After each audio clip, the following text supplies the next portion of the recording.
cosas de muertes, de cosas realmente increíbles. Realmente a los que conocemos la palabra y a los que hemos leído la escritura durante muchos años, pues hombre, no cabe la menor duda de que son cosas muy impactantes, cosas tremendas, ¿no? Están cometiéndose crímenes y asesinatos de una forma brutal y salvaje, como hacía siglos que no se veía, ¿no? Esto parece como que retrocedemos. En vez de avanzar, el hombre retrocede y vuelve a cometer las barbaridades que supuestamente en el mundo moderno pues ya no se practicaba, ¿no? Ya es un mundo civilizado, un mundo educado, un mundo moderno, un mundo de tecnología, y ya eso de ir por la vida pues cortando cabezas y torturando y crucificando, como que ya eso era una cosa de tiempos remotos, ¿no? Pues mira tú por dónde hemos vuelto otra vez a ver cómo hay gente que en pleno siglo XXI mueren decapitados, quemados, crucificados. Y uno dice, Señor, pero ¿de qué le ha servido al hombre todo lo que ha habido a lo largo de la historia? A la hora de la verdad parece como que no aprendemos, no aprendemos. Seguimos repitiendo y repitiendo los mismos errores, ¿no? Y yo estaba leyendo en estos días algunas de las profecías que recibió en forma de visiones, en forma de sueños, el profeta Daniel, y me gustaría llevarles en esta tarde al capítulo 7 del libro del profeta Daniel, porque el capítulo 7 es un capítulo muy, muy interesante que nos habla acerca de lo que iba a ocurrir, de lo que ya está ocurriendo en los últimos tiempos. El hombre siempre ha tenido como una curiosidad, un deseo de saber qué es lo que va a pasar. De ahí que el enemigo haya inventado todo tipo de prácticas, ¿no? Lectura de manos, cartas astrales, tarot y todas estas historias, ¿no? Pero el único que conoce perfectamente el futuro es el Señor, nadie más. Y a veces el Señor revela cosas que van a ocurrir en el futuro, y el libro de Daniel tiene muchas particularidades, es un libro impresionante. Me acuerdo que una vez un rabino judío me dijo en Jerusalén, el libro de Daniel es muy difícil. Nunca se me olvidará esa frase, esa expresión. Daniel es un libro muy difícil. Además, es uno de los pocos libros del Antiguo Testamento que está escrito en dos idiomas. Está escrito en arameo y está escrito en hebreo. Y es un libro que muy poca gente lo conoce, muy poca gente lo ha leído, pero es un libro muy bonito. Yo lo he llamado el Apocalipsis del Antiguo Testamento.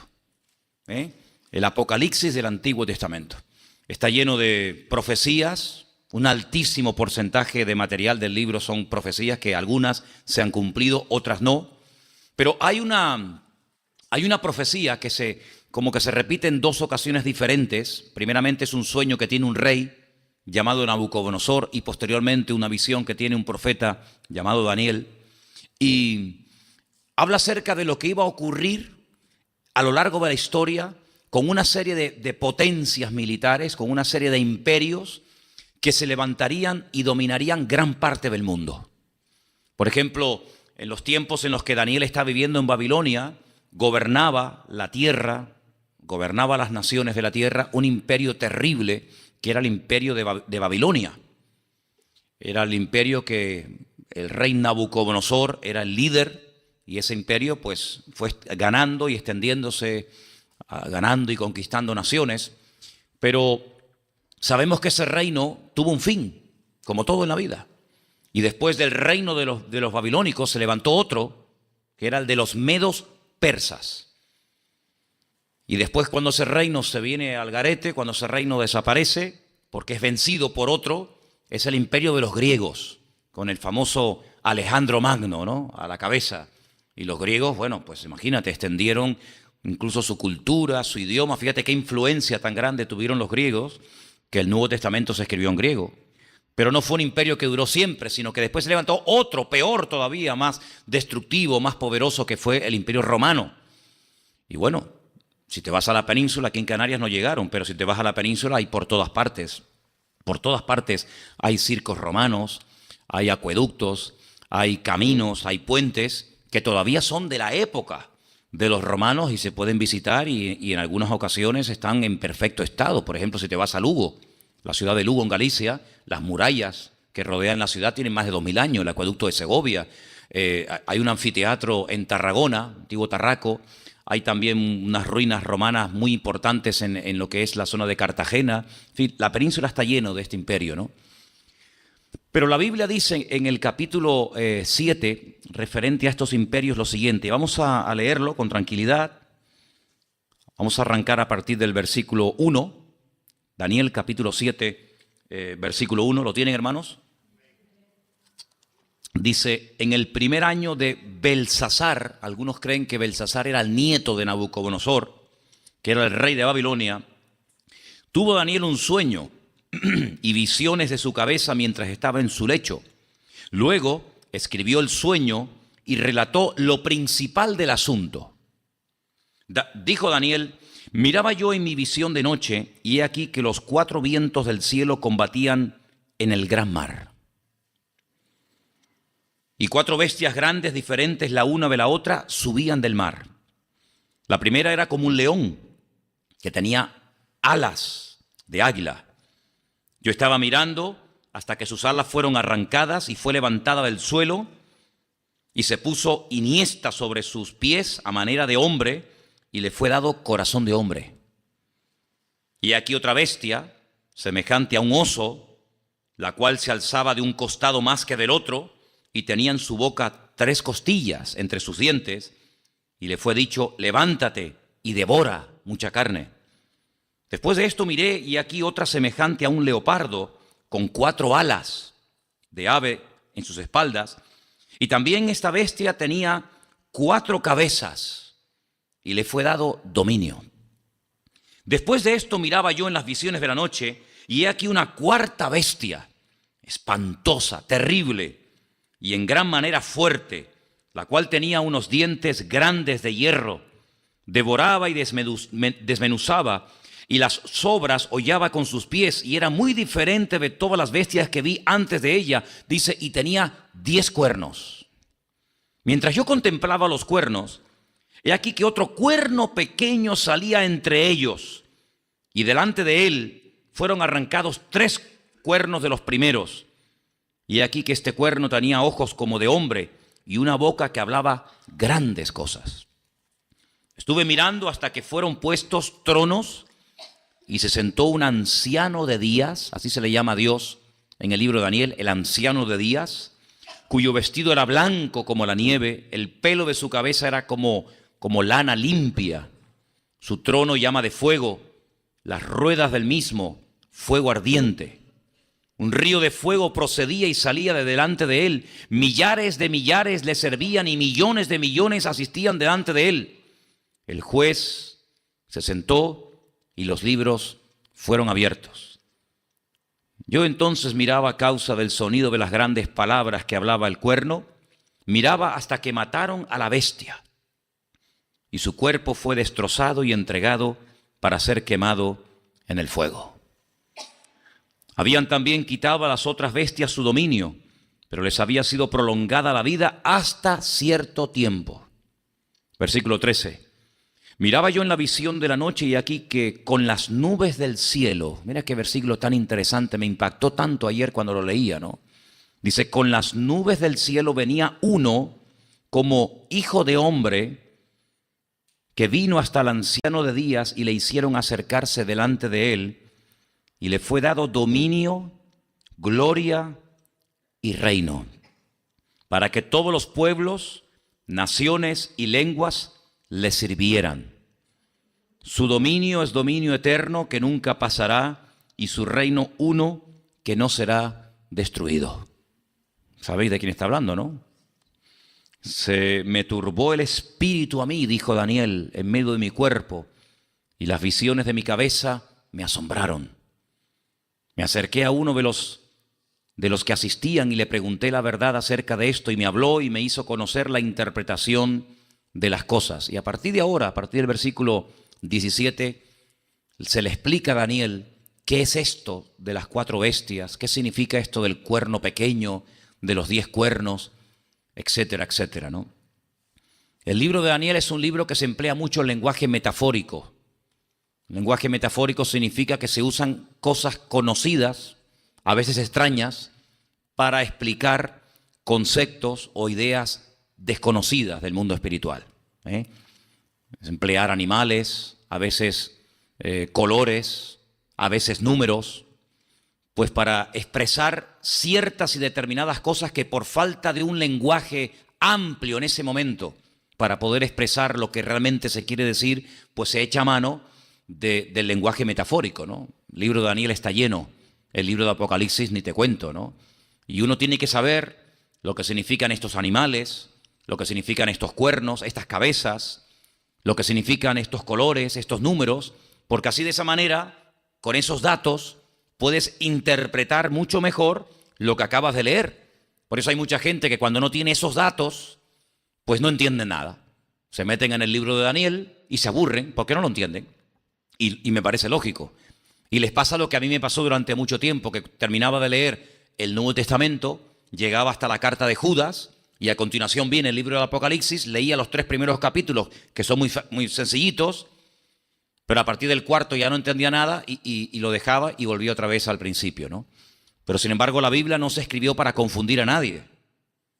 La Biblia se escribió para aclarar ideas, para aclarar dudas y para que tengamos una información correcta de las cosas. Amén.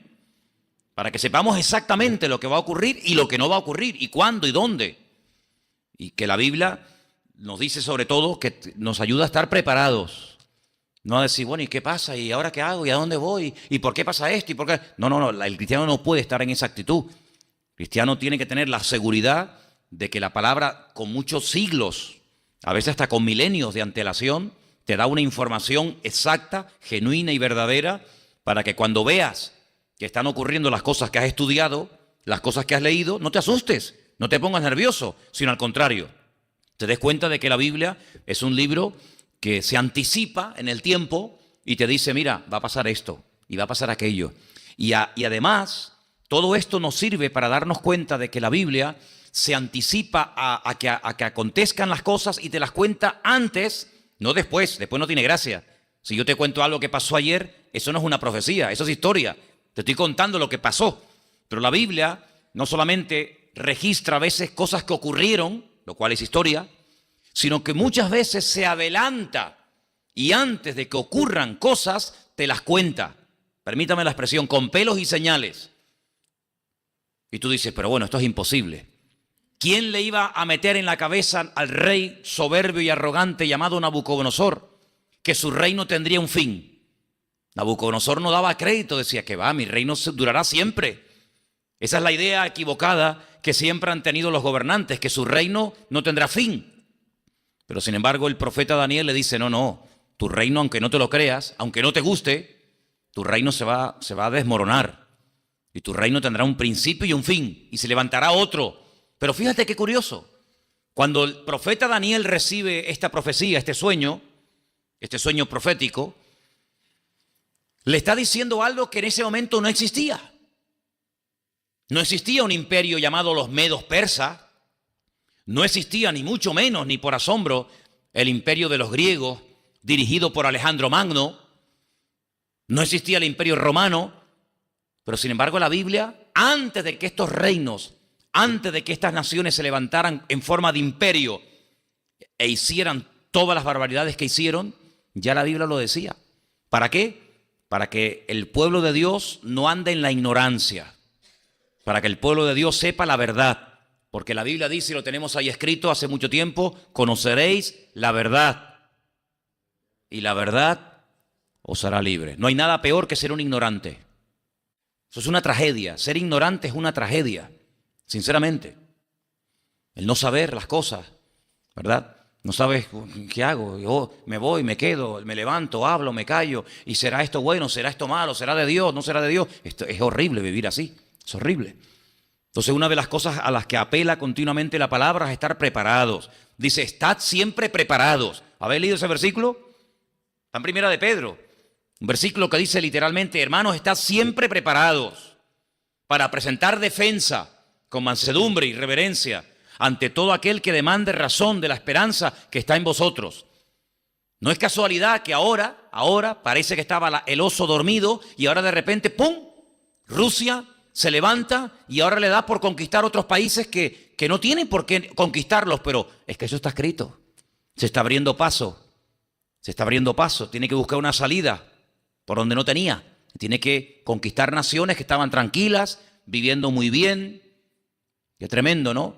Cómo se ha apropiado de Crimea, cómo está tratando, y bueno, y Esteban es croata, ¿no? Ucraniano, y sabe mucho más de esto que cualquiera de los que estamos aquí, ¿verdad? Y tiene familias allí, ¿no? Esteban, ¿verdad? Padre, hermanos y tal.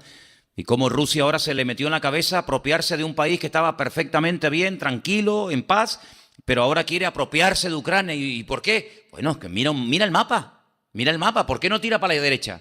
¿Por qué no tira para la derecha? ¿Por qué no tira para arriba? ¿Por qué quiere ir por allí? Ah, bueno, fíjate que hay por allí y te vas a dar cuenta de lo que dice la palabra. Entonces, en los últimos tiempos vamos a oír hablar mucho de Rusia, mucho. De hecho, estamos oyendo hablar muchísimo. Pero claro, después ocurren desgracias como las de ayer u otras cosas y son tan rápidas que ya como que nos olvidamos. Pero sin embargo, los creyentes no tienen que olvidarse de que todavía hay un conflicto allí tremendo. ¿Y por qué estamos oyendo hablar tanto de Siria? Y venga con Siria y Siria. Pues porque Siria juega un papel fundamental en las profecías de la Biblia. ¿Y por qué estamos hablando, oír hablar tanto de algunas naciones árabes, de cómo se pelean internamente, ¿verdad? Cómo se matan entre ellos. ¿Cómo se pueden matar gente de la misma religión? Es como católicos matando a católicos. O mormones matando a los mormones. No tiene sentido, una locura. ¿No? Los católicos cuando atacaban a otra gente. O cuando otra gente atacaba a los que no eran de su religión. Pero musulmanes atacando a musulmanes. Pero es que eso está escrito, ¿verdad? Entonces la palabra de Dios se escribió para que supiéramos con mucho tiempo de antelación las cosas. Dice, para que aquel día no sorprenda como ladrón en la noche. Porque nosotros no tenemos que andar en la ignorancia. La ignorancia, escuché hace muchos años una frase que dice, la ignorancia es el terreno de Satanás. ¿Sabe? Cuanto más ignorante sea una persona sobre un tema, más fácilmente se le puede engañar. Sin embargo, el Señor no quiere que nadie nos engañe. El Señor Jesucristo dijo muchas veces en Mateo capítulo 24 y en otras porciones, mirad que no seáis engañados, porque incluso se levantarán falsos cristos, falsos profetas, falsos maestros, que engañarán a muchos, haciendo incluso hasta señales, milagros y prodigios. Y la gente, fíjate, sin embargo el Señor dice, cuidado que no toda señal, no todo milagro, no todo prodigio viene de parte del Señor, sino que a veces también hay una unción engañosa. Y curiosamente, el otro día este grupo terrible que está haciendo barbaridades, este grupo islámico, una de las cosas que dijo en este último atentado que cometió en Yemen, ellos han dicho que ellos son los que atentaron contra esa mezquita musulmana donde murieron más de 140 y pico personas, que justamente, no sé si habéis visto las imágenes, hay unas imágenes de alguien que estaba grabando en ese momento, segundos antes de que explotara la bomba, y en ese preciso instante, en ese preciso momento, no sé si lo habéis visto, estaban gritando muerte a los judíos, muerte a los judíos, muerte a América, muerte a los judíos, muerte a los judíos, y en ese momento, ¡bum!, explotó la bomba y murieron como animales, más de 140 personas. Qué tremendo, ¿no? Deseándole la muerte a otros, y estabas tú mismo llamando la muerte y la desgracia sobre tu propia vida. ¿Qué les parece? Se les volvió la tortilla, se les volvió la escopeta y les salió el tiro por la culata. Hay unas imágenes tremendas que están circulando por ahí que se ven en ese preciso instante que estaban pidiendo la muerte de Israel, y en ese momento estalla la bomba y se matan, se mueren, ¿no? Ahora, fíjate qué curioso. Este grupo terrorista dijo, a raíz de este último atentado terrible que ha cometido en Yemen, dijo, no vamos a permitir que haya ni paz ni seguridad. Mira que hay palabras en el vocabulario. Sin embargo, dijo, no vais a tener ni paz ni vais a tener seguridad. Y la Biblia profetiza, curiosamente, ¿no?, que en los últimos tiempos se levantaría un personaje, un líder, un hombre, un político, con una influencia mundial que recibe muchos nombres, y una de las cosas que este hombre va a ofrecer a las naciones es paz y seguridad. Lo que estos acaban de decir, que no van a permitir que el mundo tenga ni paz ni seguridad. Si usted tiene paz y seguridad, si alguien viene a ofrecérsela, usted le dice, yo ya lo tengo, gracias, se lo agradezco. Si alguien viene a ofrecerle comida y usted está saciado, gracias, pero no quiero comer. Si usted no quiere beber agua y alguien le ofrece un vaso de agua, usted dice que no. Pero si usted no tiene paz y seguridad y viene una persona y te la ofrece, pues la gente lo va a aceptar. Y por eso dice que en los últimos tiempos millones de personas, muchas naciones se unirán y apoyarán a este personaje, ¿verdad? Y dice la Biblia que durante un tiempo, durante aproximadamente unos 3 años y medio, dice la Biblia textualmente, durante 3 años y medio o 42 meses, como dice la Biblia en Apocalipsis, o 1260 días, son más o menos lo mismo, o tiempo, tiempos y la mitad de un tiempo, son expresiones sinónimas, ¿verdad? Pues dice que Él ofrecerá a las naciones paz y seguridad. Paz y seguridad. Incluso hará algo, entre comillas, milagrosamente, para que los judíos y los palestinos se lleven bien. Y habrá tanta paz y tanta supuesta seguridad que por fin, después de más de 2000 años, el pueblo de Israel podrá ver su sueño cumplido, que es el templo de Jerusalén que se vuelve a reconstruir. Y tú dices, es increíble todas estas cosas, ¿no? Bueno, alguien me decía en este último viaje que hicimos a Israel, hace 70 años era imposible pensar que habría un país en las naciones llamado Israel. Millones de judíos murieron y nunca vieron un país llamado Israel. Soñaron con que existiría, pero nunca lo vieron. Sin embargo, en 70 años hay un país que tiene ese nombre, con su bandera, con su himno, etc. Por lo tanto, lo que parecía imposible ya es una realidad. Y lo que parece imposible, que en esa explanada, que no sé si lo saben, pero en esa explanada donde antiguamente estaba el templo de Jerusalén, donde en este momento hay no una, dos mezquitas casi juntas la una a la otra, la mezquita de Al-Aqsa y la mezquita de Omar, esa con la cúpula de oro en el centro que habéis visto muchas veces, pues ahí donde dice la Biblia que se va a reconstruir el templo de Jerusalén. Uno dice, imposible. ¿Quién saca a esa gente de ahí arriba para construir un templo? Bueno, dice la Biblia que lo que es imposible para los hombres es posible para Dios. Y esa explanada, ¿quién la controla? ¿Quiénes son los responsables de mantener esa explanada, entre comillas, en paz? Jordania. El reino de la agüita. Ellos son los responsables de mantener ese lugar. ¿Por qué? Porque hasta la guerra del 67, mucha parte del país, incluida Jerusalén, pues estaba dominada por el rey Abdalá, el rey de Jordania, ¿verdad? Hasta que ya la ciudad cayó en el 67 y es 100% del Estado de Israel. Pero lo que hemos leído en esta noche es muy interesante, porque lo que Daniel estaba recibiendo en ese momento para él era algo profético. Sin embargo, la historia nos ha demostrado que el sueño, que la visión que tuvo Daniel ya se ha cumplido.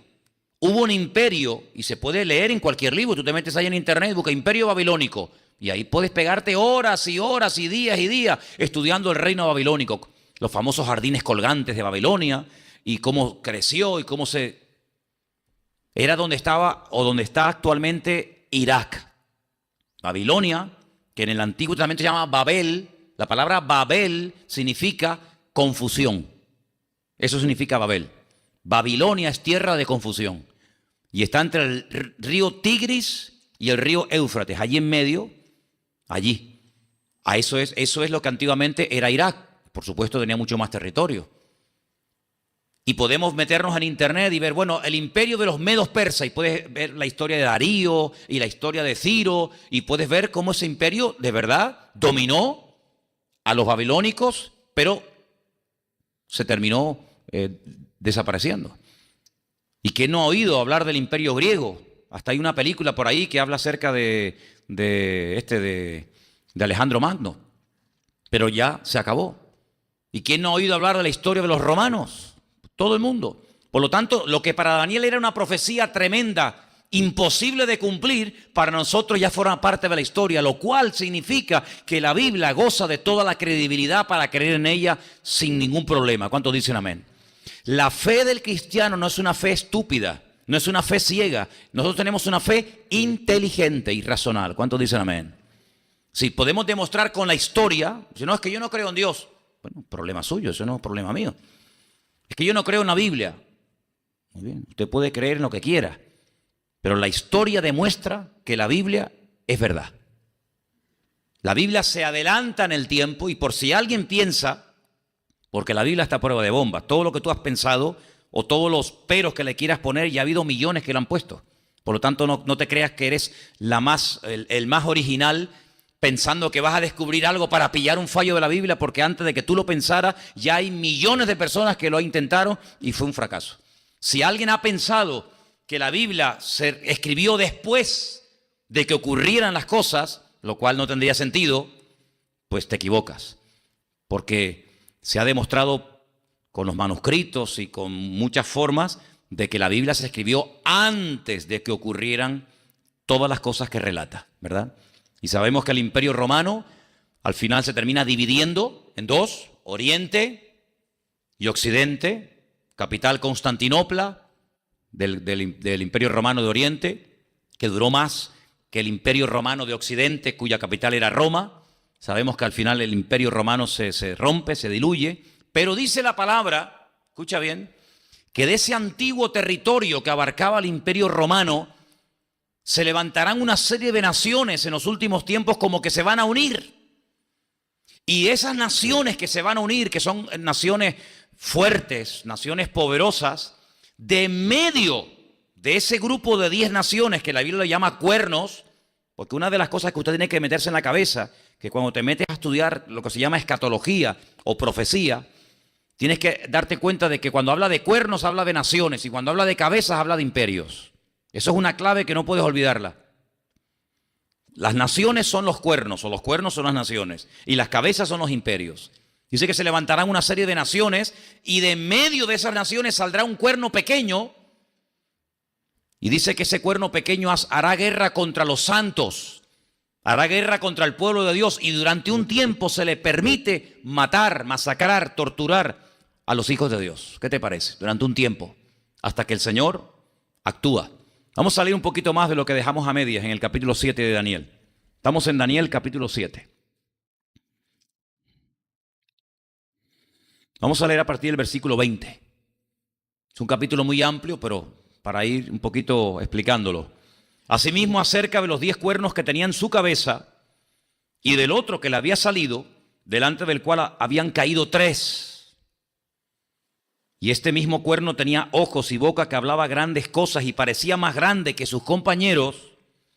Yo veía este cuerno que hacía guerra contra los santos y los vencía. Ahora, si usted sale a la calle y usted pregunta, mire, para usted, ¿quiénes son los santos?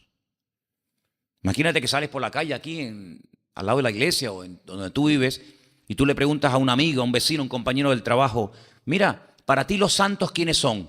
¿Qué piensan ustedes que respondería la gente? Las imágenes, ¿no? Entonces vamos a suponer que sea eso. Entonces vamos otra vez a leer el versículo. Dice, yo veía que este cuerno hacía guerra contra las imágenes, contra los santos, y las vencía. Esto es ridículo, ¿no? Porque para vencer a un santo, suponiendo que esos sean los santos, con un empujón es suficiente. Con un empujón, no hay que hacer una guerra, no hay que movilizar un ejército para coger un santo, una estatua y hacer así. Tú la empujas, bueno, a ver si se defiende. A ver si se defiende. Coge un martillo, intenta quebrarle un brazo, a ver si dice, quietito que te meto un rayo que te dejo seco en el sitio.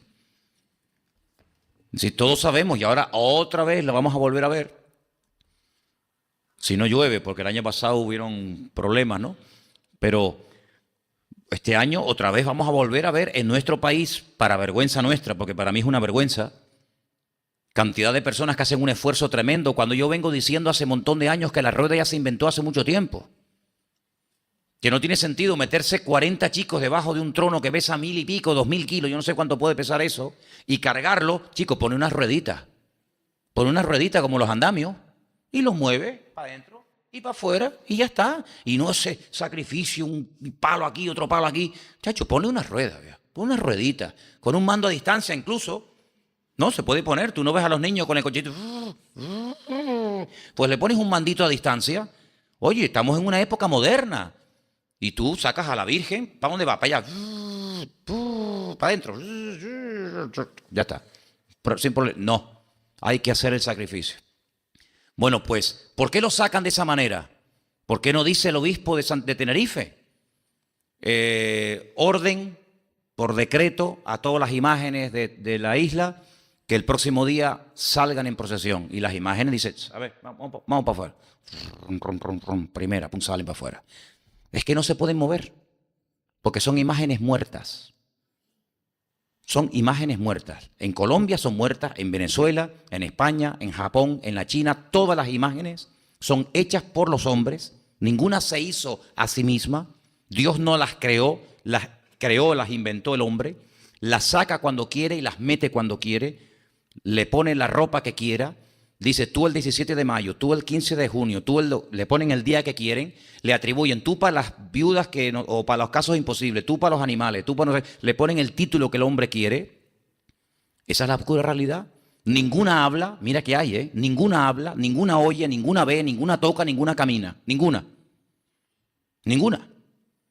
Por lo tanto, cuando la Biblia dice que este personaje, que lo llama el cuerno pequeño, se levanta y le hace guerra a los santos, no puede estar hablando de estas imágenes. Porque no tiene sentido hacerle la guerra a un palo que no te puede hacer ni bien ni mal, porque este es un palo, está muerto. Entonces hay que buscar una definición de quiénes son los santos. Entonces vamos, por ejemplo, a la Biblia, que a ver qué nos dice la Biblia. Vamos a ir, por ejemplo, hay muchos, ¿no? Pero vamos a ir, por ejemplo, a 1 Corintios. Voy a pedir a alguien, que en esta tarde veo que todos han traído la Biblia, qué bueno, ¿eh? Ya no hay nadie que venga sin Biblia a la iglesia, esto es fabuloso, ¿eh? Qué bueno. Pues en 1 Corintios, por ejemplo, el capítulo 1, vamos a leer, voy a pedir que alguien me lea el versículo 1 y 2. 1 Corintios 1, versículo 1 y versículo 2. Y el primero que lo vea, pues que me lo lea, por favor. Pero bien fuertito, ¿eh? 1 Corintios 1, 1 y 2.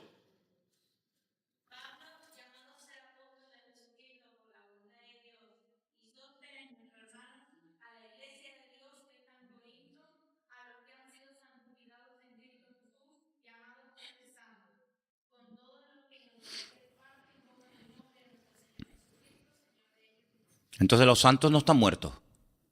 Los santos son personas que están vivas, personas que en algunos casos se congregan en Corinto, en otros en Éfeso, en otros en Esmirna, en otros en Pérgamo o donde sea.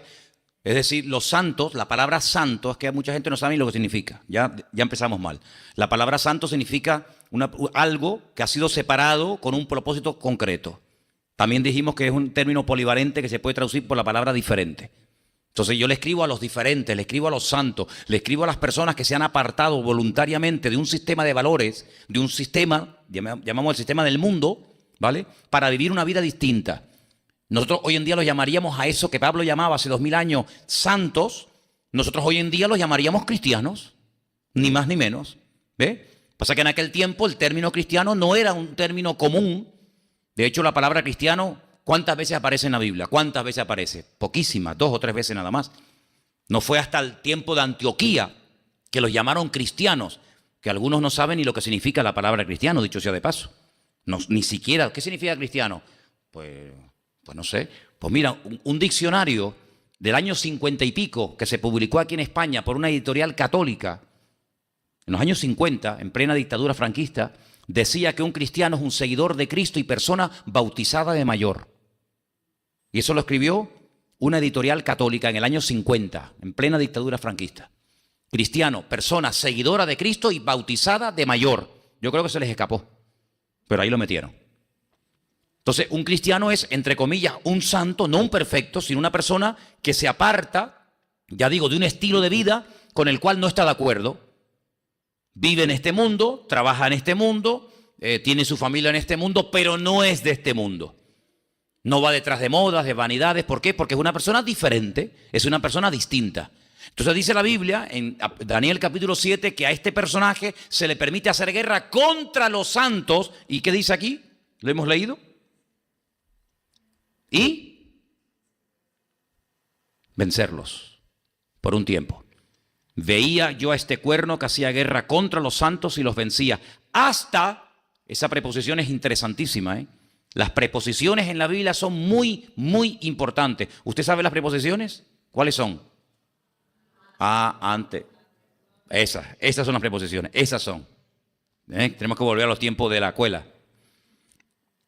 Dice, hasta que vino el anciano de días y se le dio el juicio a los santos del Altísimo, y llegó el tiempo y los santos recibieron el reino. ¿Qué te parece? Así que hay una recompensa, hermano. Se sufre, se llora, se pelea, se batalla, pero al final hay una recompensa para los que fueron fieles hasta la muerte. ¿Cuántos dicen amén? Entonces, algunos han predicado durante años que cuando hubieran persecuciones, cuando hubieran matanzas, los cristianos no íbamos a estar aquí, que nos íbamos. ¿Cómo se equivocaron, eh? ¿Cómo se equivocaron aquellos que durante años predicaron y mantuvieron que el arrebatamiento de la iglesia iba a ser cuando las cosas estuvieran difíciles y duras y empezaran las matanzas y empezaran a ponerse las cosas difíciles? Uy, los cristianos nos íbamos. Y aquí, sin embargo, yo leo en mi Biblia y en toda la Biblia del mundo, dice que se le permitió hacer guerra a los santos y durante un tiempo los venció. Es decir, que si miramos la historia, dejemos la Biblia si quieren a un lado, si miramos la historia, vemos que por la causa del Señor, por la causa de Cristo, por la causa del Evangelio, ha habido millones de cristianos que han muerto. Millones. En muy raras ocasiones, salvo algunas excepciones, Dios ha evitado que a esa persona que lo querían quemar o crucificar o lo que fuera, en muy raras excepciones Dios ha evitado que esa persona no muriera. Tenemos, por ejemplo, el capítulo 6, que yo lo leía hoy, lo estudiaba, un capítulo buenísimo, que por cierto, esta mañana tuvimos la oración, tenemos todos los jueves, aquí a las 8:30 oración en la iglesia. Yo leía hoy el capítulo entero de Daniel, donde él es arrojado a un foso lleno de leones. Y dice la Biblia que al rey le pesó en su corazón haber firmado aquel edicto, porque dice que como querían, ahí tenemos un ejemplo de envidia. Ayer estábamos estudiando la envidia, ¿no? En la clase de discipulado de los martes, y vimos que por envidia obligaron al rey a que firmara un edicto que durante 30 días nadie pudiera orar. Y Daniel llega a la casa, abre la ventana y se pone a orar. Y le dijeron, te pillamos, te pillamos. Fueron al rey, le chivaron, mira, este está orando. Y entonces el rey se da cuenta que lo engañaron, lo manipularon. Y entonces no le queda más remedio que firmar un edicto condenando a muerte a Daniel. Y dice que esa noche el rey no durmió. En esa noche él no quiso oír música ni quiso nada porque estaba tan triste de que su amigo Daniel tenían que matarlo. Y muy temprano en la mañana, léanlo, muy tempranito en la mañana el rey se va corriendo al foso de los leones, donde arriba había una tapa, una piedra, y entonces se pone a gritar, Daniel, Daniel. Pero ¿qué rey se levanta a las 5 de la mañana para ir a un foso de leones a llamar a uno?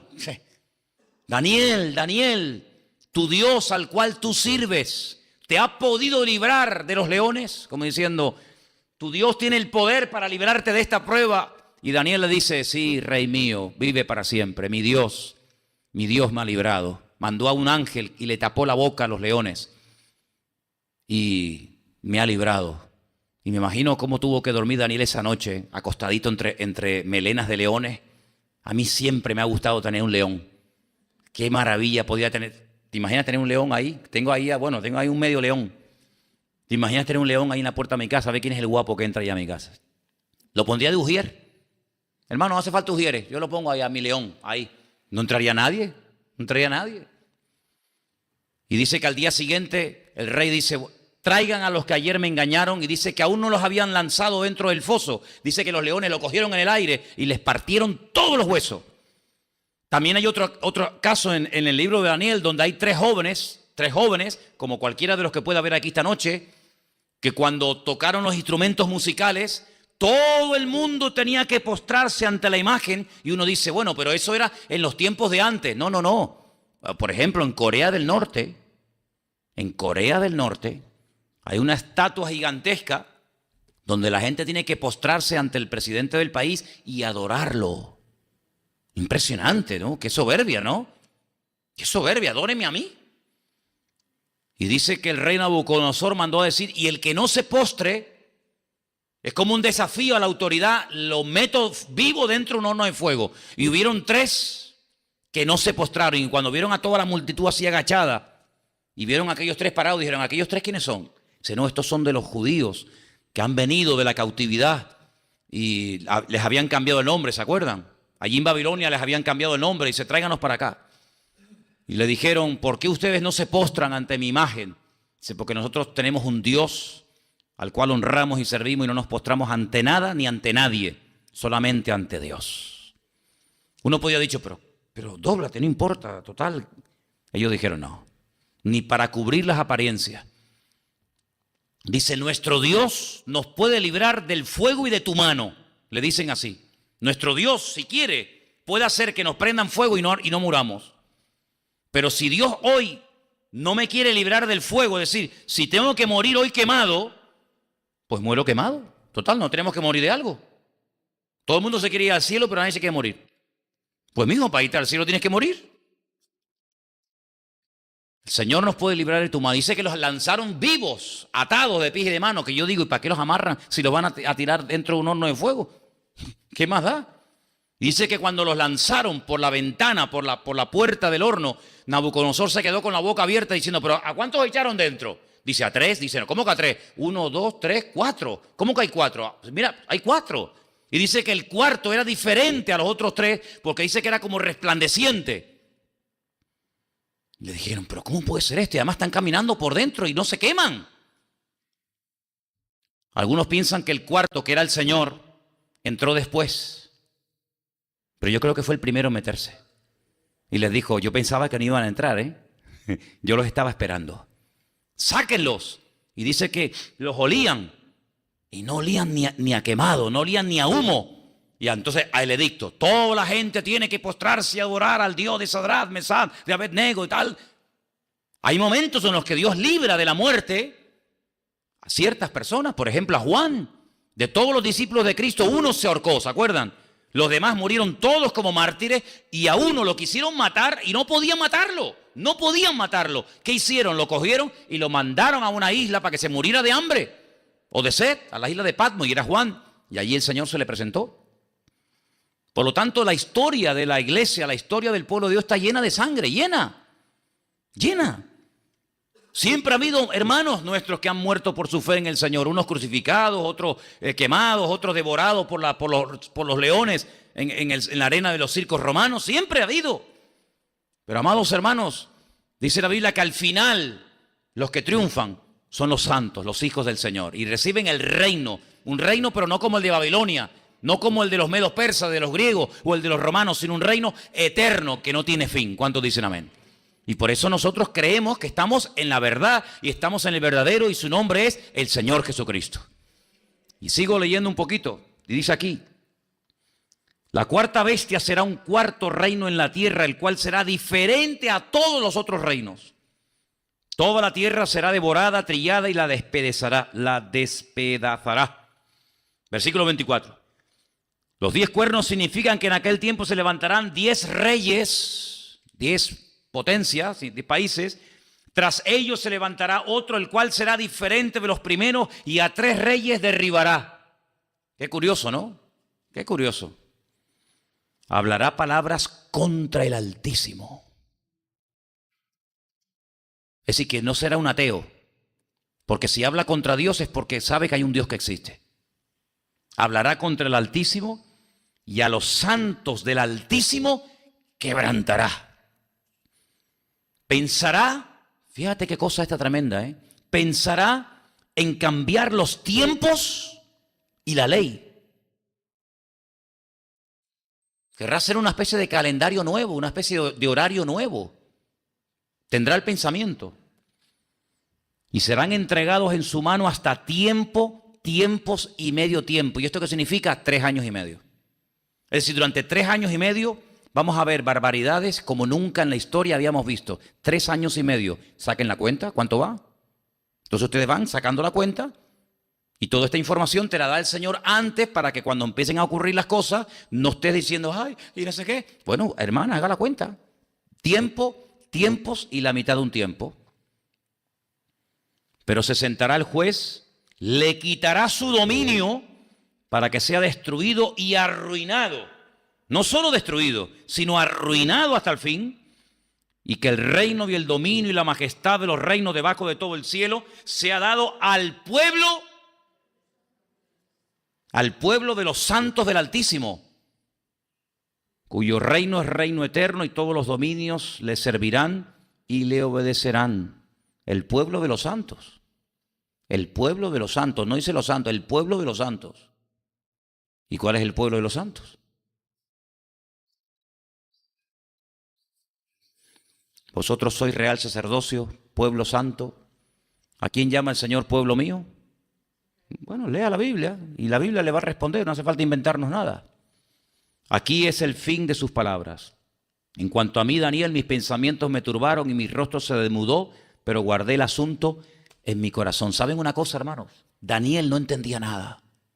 Daniel vio todo aquello, cuernos, cabeza, el cuerno pequeño, guerras y tal, y no, el pobre no entendía nada. ¿A qué nosotros entendemos todo esto? Fíjate qué privilegio tan grande tenemos hoy, tú y yo, que lo que Daniel en aquel momento no entendía nada y estaba perturbado y confundido, y qué será esto, y cuándo será, y será ahora, será mañana, lo veré yo, lo verán mis hijos. Lo que él no entendía, nosotros hoy en día lo podemos entender por varias razones. Primero, porque esto ya forma parte de la historia. No todo, pero mucho de esto ya forma parte de la historia. Luego la historia corrobora, mire, hay ciencias que ayudan, entre comillas digo lo de ayuda, a la fe y al creyente para que se agarre más en el Señor. Una ciencia es la historia. Usted lee la historia y tú dices, pero si la Biblia ya contaba esto. Luego la historia te ayuda a reforzar tu fe en el Señor, ¿sí o no? La arqueología es otra ciencia creada, inventada por el hombre, que ya hay una referencia en la Biblia cuando Jesús dijo, las piedras hablarán. Las piedras hablarán. En cada piedra hay un mensaje oculto que la gente no lo conoce, pero el que lo sabe descifrar dice, ah, esto fue esta cultura, este pueblo. Luego hay ciencias, ¿verdad?, que nos ayudan. La astronomía, el estudio del universo, que el universo se mueve. ¿Pero quién dijo eso? Job. Job dijo que el universo se mueve. Y Job da nombres de estrellas que el hombre no conoció hasta hace pocos años. Nombres de estrellas y de galaxias y de planetas, ¿verdad?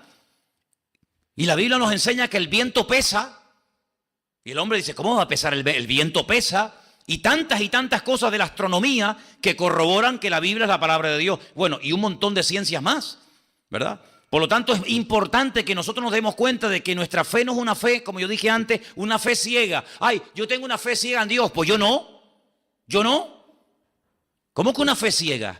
Nuestra fe, hermano, se puede comprobar, se puede demostrar. No es un sentimiento, la fe no es un sentimiento. La fe es un hecho, es una realidad, es una convicción y una certeza absoluta que lo que Dios dijo, así fue. Ni más ni menos. ¿Cuántos dicen amén? Así es. No es una fe ciega. No, es que yo siento, no, yo siento. ¿Y cuando no sientas? ¿Y cuando no sientas? Porque hay días que no se siente nada. Cuando estés un día triste, enferma, en un hospital, abandonada, incomprendida, criticada, cuestionada, ese día no vas a tener mucho sentimiento que digamos. Pero no importa. La fe no está basada en lo que yo sienta. La fe está basada en lo que Él es y en lo que Él dijo en su palabra. Bendito sea Dios. Por eso Daniel no entendía nada, porque no tenía las herramientas que tú y yo tenemos. Pero no solamente no tenía la historia, sino que aparte de eso, hay un elemento fundamental, y es que el Espíritu de Dios mora, vive en cada creyente nacido de nuevo. Y el Espíritu Santo, dice el Señor, yo voy al Padre, le rogaré al Padre que os envíe al Consolador, al Espíritu Santo. Él tomará de lo mío y os lo hará saber. Él os recordará lo que yo les he enseñado.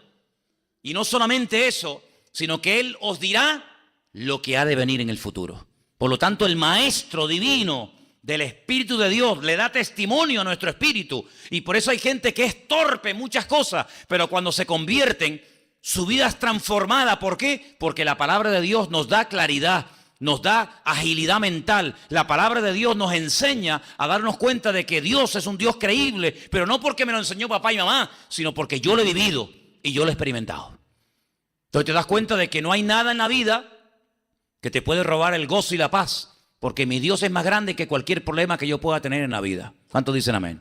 Y quiero terminar diciéndote algo que si tú lo pones en práctica, tu vida va a cambiar completamente, completamente. Hay gente que se acerca a Dios cuando tienen problemas. Cuando no tienen problemas, ni por ahí te pudra. Hay gente que es así. Tienen problemas, ay, por favor, oren por mí. Ay, que no sé qué. Cuando se soluciona el problema, nada. Y hay gente que se acerca a Dios solamente para contarle sus problemas. Mira que mi marido me dejó, mira que el niño no sé qué, mira que el marido no sé cuánto, mira que el trabajo, mira que no sé qué. ¿Por qué no lo haces al revés? ¿Cómo? Hazlo al revés. En vez de hablarle a Dios de tus problemas, háblale a tus problemas de Dios. ¿Y cómo se hace eso? Pues muy fácil. Tú le cuentas a Dios, Señor, mira que no tengo trabajo, que no tengo dinero, que no puedo tener esto. Vale, ya se lo contaste. Ya está, ahora hazlo al revés. Necesidad, problema, te digo algo. Mi Dios es más grande que tú. A tu enfermedad, háblale. Si tú dices que es tu enfermedad, mi Dios es más grande que cualquier enfermedad que me puedas mandar a mi vida. Mi Dios es más grande que los problemas que me puede crear mi marido, mi hijo, mi falta de trabajo, mi salud. Cuando tú verdaderamente descubras lo grande que es Dios, tú te vas a dar cuenta de que a veces Dios permite que pasemos por dificultades y por problemas. No porque sea un Dios malo, porque empezamos el culto, si te acuerdas, leyendo el Salmo 118, que dice, Dios, alabad a Dios porque Él es bueno y para siempre su misericordia. Entonces, ¿por qué Dios permite que pases por problemas? Para que te acerques a Dios y descubras lo grande y lo poderoso que es el Señor.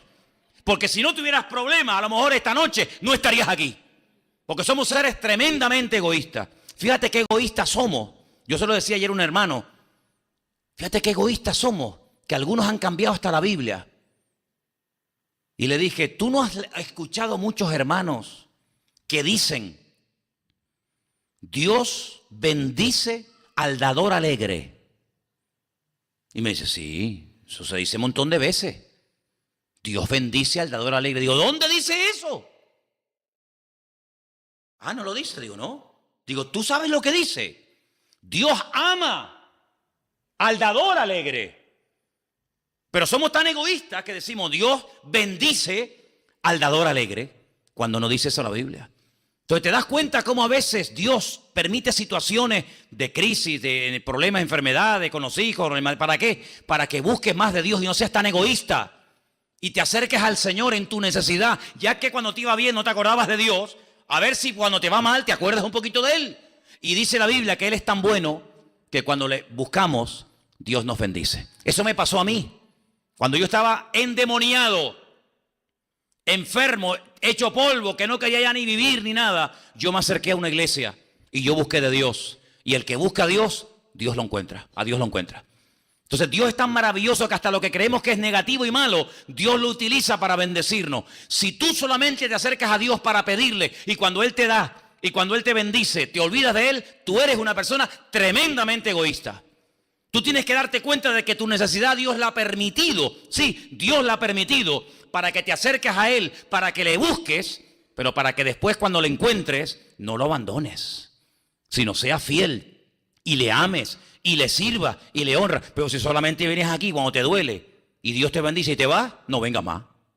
Porque tú eres un egoísta.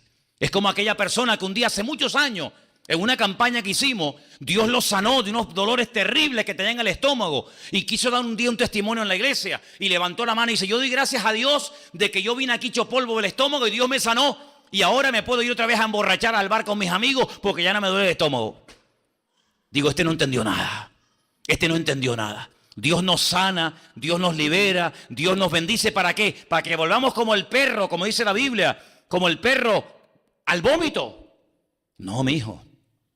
El Señor le dijo a una mujer, mira, yo te perdono, lo que has hecho es terrible, pero yo te perdono, pero vete y no peques más. Vete y no peques más. Y eso es lo que el Señor quiere, darnos fuerza para no seguir pecando de vez en cuando en lo mismo, tropezando en la misma piedra, sino nos levantamos, aprendemos del error para no cometerlo nunca más, le pedimos fuerzas al Señor, Dios nos da fuerza para levantarnos y caminar el resto de nuestra vida con la ayuda del Señor y de victoria en victoria y de gloria en gloria y de bendición en bendición. ¿Cuántos dicen amén? Denle un fuerte aplauso al Señor en esta noche y dígale, gracias Dios mío, porque tú estás conmigo, aleluya. Bendito sea Dios. Diga conmigo, gracias por los problemas. Dígalo fuerte. Gracias por los problemas. Porque si tú tienes un problema chiquitito, tú vas a ver una respuesta chiquitita. Pero si tú tienes un problemón, vas a ver entonces un milagro. Y entonces decimos, gracias Señor, porque he aprendido a conocerte y amarte en medio de mi situación. Vamos a orar en esta tarde, hermanos. Voy a pedir a los músicos que suban arriba. Vamos en esta tarde a darle gracias a Dios por su palabra. Acércate al Señor de verdad, de corazón, no por egoísmo, sino acérquese de verdad, de corazón, porque le ama, porque quiere servirle y honrarle. Eso es lo que Dios busca, gente que le ame. Póngase de pie, por favor, ahí donde está. Padre Celestial, te damos gracias en esta tarde por tu palabra. Gracias porque tú eres un Dios poderoso, más grande que mi problema, más grande que nuestras enfermedades, más grande que la crisis. Tú eres, Señor. Tú eres el Dios todopoderoso, el creador del cielo y de la tierra. Nada te detiene, nada te para. Tú, Señor, controlas la historia. Tú quitas y tú pones. Tú abres y tú cierras, Señor. Y en esta tarde, gracias por la palabra. Gracias porque vemos en la vida de Daniel, tu siervo. Vemos un hombre que te buscó, un hombre que oró y tú lo usaste poderosamente en su tiempo. Te pedimos que en nuestros tiempos tú nos bendigas. Bendice cada familia, bendice cada joven, cada persona que en esta tarde está en este lugar y que ha venido, Señor, buscándote de alguna u otra manera. Ayúdanos, refuerza nuestra fe, levántanos, Señor, con el poder de tu diestra. Y te damos a ti la gloria y la honra, porque tú eres bueno y para siempre tu misericordia. Diga conmigo, Señor, tú eres bueno y para siempre tu misericordia. Dígaselo a su hermano, Dios es bueno, aleluya, y para siempre la misericordia del Señor.